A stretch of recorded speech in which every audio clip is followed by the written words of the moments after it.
to talk very frankly about a certification called the CISSP, which is Certified Information Systems Security Professional. There's a lot of people also who throw their title around, which I'm not a big fan of. Just because you have the cert doesn't mean you know anything, and their CISSP is a shame. That being said, should you get the certification? Yes, absolutely. Number one is you get instant credibility. Number two is it's like something like a $15,000 race. Who doesn't want that? You know, $1,000+ going more, and you know, you can get a job with that title alone. You get $15,000 more a year. Even if you're at a company and you get that CISSP, you can actually be eligible for a high level or more pay, you know. And if they don't, you can actually just go somewhere else and they'll pay you more, $15,000, $20,000 more a year. Is it overly done? In my opinion, in some cases it is. You know, credibility really depends on a person's work ethic and how much they know, how much experience they have. What do you need to become a CISSP? Well,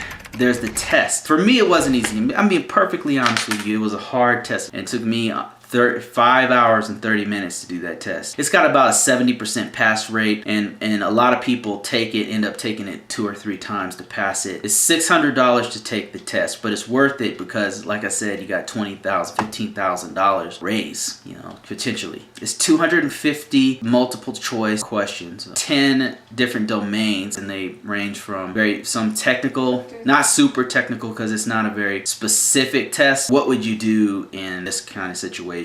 You've got to have 5 years of experience in at least 2 of the domains. You have to have at least 5 years total experience, or you can have a degree and 4 years of experience. After you pass the test, you've got to get endorsed by someone, like one of your peers, ex-coworkers. They can endorse you. They have to already have a CISSP, basically saying this guy is cool. You know, this guy's awesome. After that, you've got your endorsement. You passed the test. You paid the money.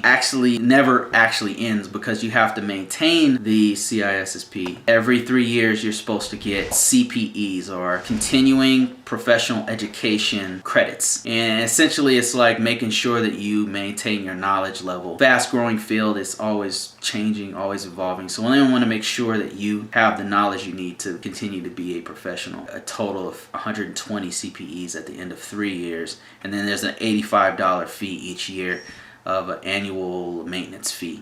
So that's it. Do I recommend the CISSP? I absolutely recommend it.